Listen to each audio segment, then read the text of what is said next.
forces and left its mark on every man, woman, and child.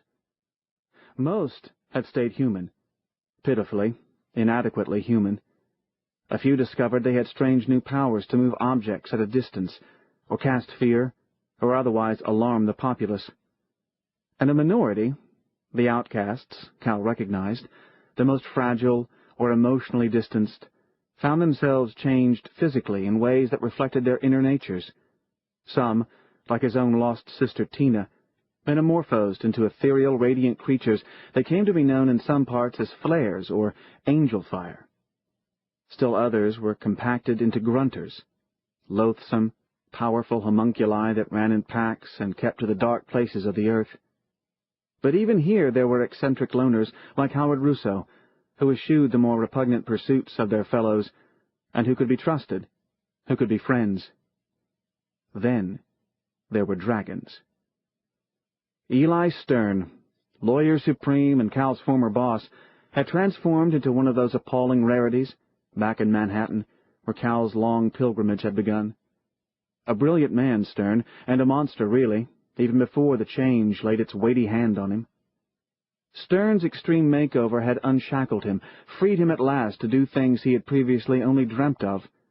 So he had tried to kill Cal on several occasions, perhaps out of some sick need for payback, some attempt to quash traits he sensed in Cal that he himself could never have. Or it might not have been that at all.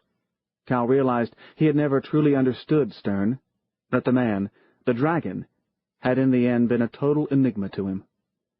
At any rate, Stern had been the first to abduct Tina, when she was racked by fever in the midst of her transformation, mistakenly believing that only the two of them were changing, that somehow she was fated to share his road.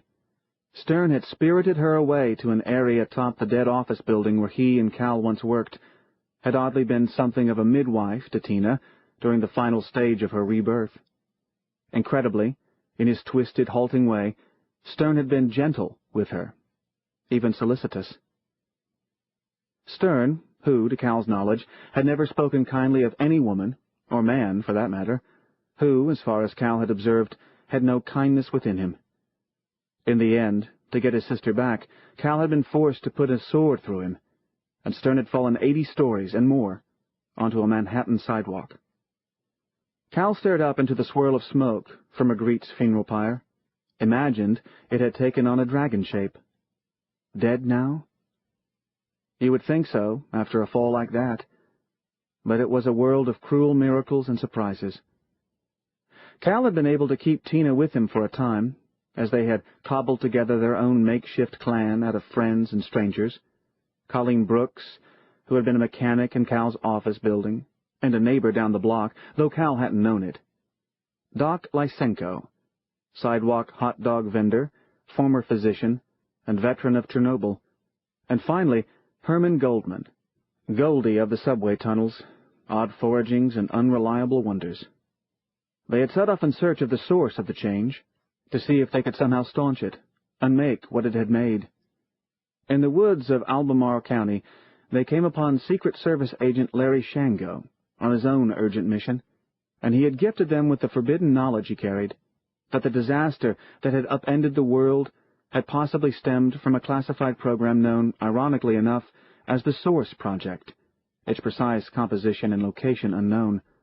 After his many tribulations, Shango had emerged with nothing more than a partial list of names of the scientists manning the project, and the towns and cities they had made their homes before relocating to the source.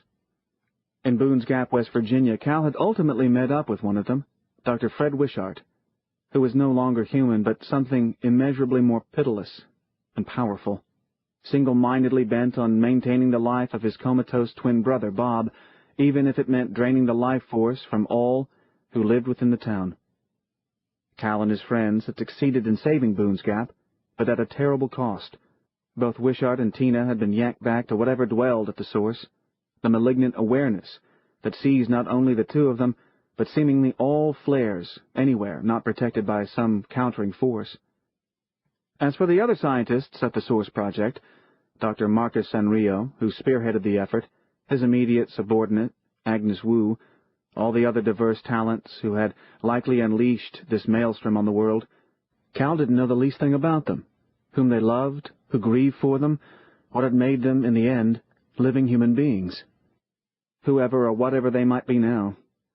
After Tina had been seized from him, Cal had known only one goal, one drive, to find her, to safeguard her. Colleen and Doc and Goldie, bless them, had thrown in their lot with him, set off in search of Tina and the source, carried where it beckoned, rootless as dandelions in the wind. It had led them to the remarkable blues guitarist Enid Blindman and his companion Magritte, by whose symbiotic relationship each kept the other safe. They protected numerous other flares as well, shielding them with a bizarre melange of music and magic, while they led them to a place known only as the Preserve, a place that had its own arcane defenses against the source. But Enid's gift brought with it a curse, and in trying to dislodge it, Cal and his friends, along with Enid and Magritte, and Enid's former manager, Howard Russo, had journeyed to Chicago. And in that journey, Magritte and Goldie had forged a bond as strong as it was unlikely. Neither had dreamed it possible, the manic-depressive transient, and the hooker-turned-angel. Cal thought for a time that his own answer might lie here, that he would find his sister and the end of the road, whatever that end might be.